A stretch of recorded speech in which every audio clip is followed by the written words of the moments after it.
তুলি এআইডি থেকে আপনি লিখেছেন, বাচ্চা হওয়ার জন্য স্বপ্নে পাওয়া ঔষধ খাওয়া কি শিরকের অন্তর্ভুক্ত হবে?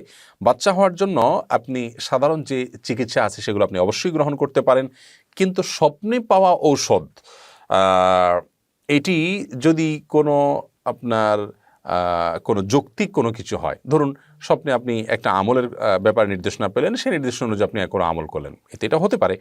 বাট স্বপ্নে যদি আপনি এমন কিছু পান যেটি কোনো যৌক্তিক গ্রাউন্ড নেই, ধরুন অমুক গাছের ছাল বাঁধতে বলা হচ্ছে, হান করতে তান করতে বলা হচ্ছে, যেগুলো আসলে কোনো যৌক্তিক কোনো কিছু না, তাহলে সেক্ষেত্রে সেটা অবশ্যই গর্হিত হবে। এবং এগুলো নির্ভর করবে যে স্বপ্নে আপনি কী দেখেছেন। এটা যদি শিরপূর্ণ কিছু হয়, যেমন গাছের ছাল ঝুলিয়ে রাখলেই কিছু একটা কাজ করবে, অর্থাৎ এটার মধ্যে প্রভাব সৃষ্টি করবে, তাহলে এটা শিরপূর্ণ বিশ্বাস হতে পারে, কারণ গাছের ছালের অলৌকিক কোনো ক্ষমতা থাকতে পারে না, বিধায় সেরকম কিছু দেখলে সেটা আপনি অবশ্যই অ্যাভয়েড করে চলবেন। মাইনুল ইসলাম আপনি লিখেছেন, হিন্দুদের পুজোর সময় যে নাড়ু তৈরি করা হয়, এ নাড়ু যদি আমার কোনো হিন্দু ভাই আমাকে দেয়, আমি তা খেতে পারবো? আপনি খেতে পারবেন, কারণ নবী করিম সাল্লাল্লাহু আলাইহি সাল্লামের সহধর্মিনী আয়েশা রাদিয়াল্লাহু তাআলা আনহা উম্মুল মুমিনিন, তিনি এবং আব্দুল্লাহ ইবনে ওমর রাদিয়াল্লাহু তাআলা সহ আলী রাদিয়াল্লাহু তাআলা সহ অন্যান্য আরও অনেক সাহাবা ইকরাম থেকে বর্ণিত আছে, তাদের প্রতিবেশী অন্য ধর্মাবলম্বী, অগ্নিপূজক এবং অন্যান্য বিভিন্ন ধর্মের মানুষেরা তাদের ধর্মীয় বিভিন্ন উৎসব উপলক্ষে খাবার পাঠাতেন, তারা সেগুলো গ্রহণ করতেন যদি সেগুলো বেসিক্যালি হালাল হতো। যেমন আপনার নাড়ু, সেখানে যদি নাড়ু তো হারাম বা নাপাক কোনো কিছু সেখানে দেওয়ার কথা নয়, যদি এরকমটি আপনি নিশ্চিত হন বা আপনার মনে হয় আপনি এটা খেতে পারেন, অথবা ফলমূল দিয়েছে সেখানে তো আর হারাম হওয়ার কিছু নেই, সেটি আপনি খেতে পারেন। তবে কোনো কিছু যদি প্রতিমার সামনে উপস্থাপন করা হয় এবং মনে করা হয় সেখান থেকে ফেরত যে খাবারটা আসে সেটা প্রসাদ, সেটাতে বিশেষ বরকত কল্যাণ আছে, এই জায়গা থেকে সেটা যদি বন্টন করে বেড়ায়, সেটি আপনি খাবেন না, কারণ এটাতে আপনি কল্যাণকর মনে করতে পারেন না। তবে এমনিতে আপনার যেটি বললাম যে এ উপলক্ষে কোনো খাবার তৈরি করা হলো, সেই খাবারটা যদি হালাল হয় বেসিক্যালি সেটা আপনি গ্রহণ করতে পারেন সৌজন্যতা এবং সামাজিকতা অংশ হিসেবে, কোনো অসুবিধা নেই। এমডি খায়রুল আলম আপনি লিখেছেন, পূজা উপলক্ষে বসা দোকান থেকে কি কোনো কিছু কেনা যাবে, কিংবা পূজা উপলক্ষে কোনো পণ্যে ডিসকাউন্ট দেওয়া যাবে কিনা? পুজো উপলক্ষে কোনো দোকান বসলো, আপনি সেই দোকান থেকে কিনলেন, গতিকে বা পথিমধ্যে পড়েছে, পথে পড়েছে, আপনি কিনেছেন বৈধ কোনো জিনিস, এটি বেসিক্যালি হারাম নয়। কিন্তু সেখানে গিয়ে পূজার অনুষ্ঠান বা পুজো উপলক্ষে মেলা টেলা সেগুলো করে সেগুলোতে অংশগ্রহণ করা, পুজোর যে আনুষ্ঠানিকতা সেটাকে সমৃদ্ধ করা, এটা আপনার বিশ্বাসের সঙ্গে যায় না।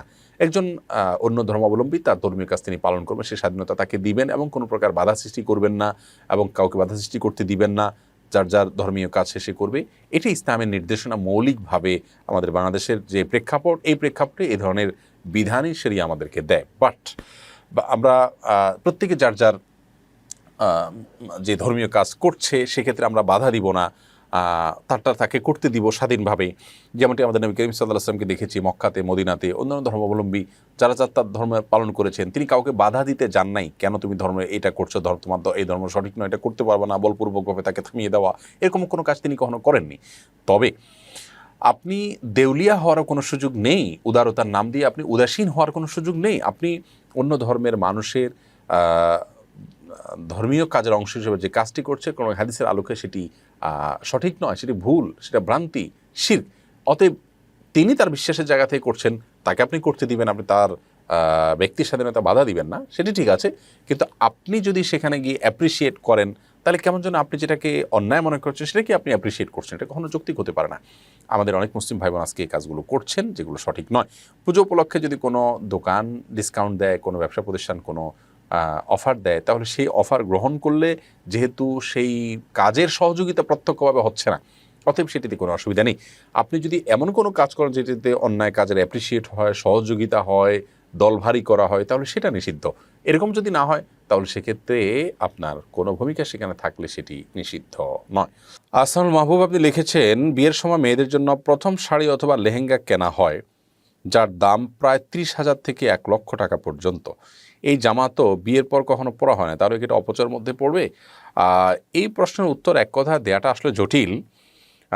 একটু দামি নেওয়া হলো, সেটা মাঝে মধ্যে পড়া হলো, স্মৃতিস্বরূপ থাকলো বা অন্য কাউকে ব্যবহার করতে দেওয়া হলো, এরকম হলে সেটি অপচয়ের মধ্যে আশা করি পড়বে না। তবে একেবারে অস্বাভাবিক পর্যায়ের দাম, সেটি আর কখনো ইউজ হবে না, কাউকে দেওয়ার তো প্রশ্নই ওঠে না, এরকম যদি হয় তাহলে সেটি অপচয়ের মধ্যে পড়ার সমূহ আশঙ্কা আছে, আল্লাহ মাফ করুন।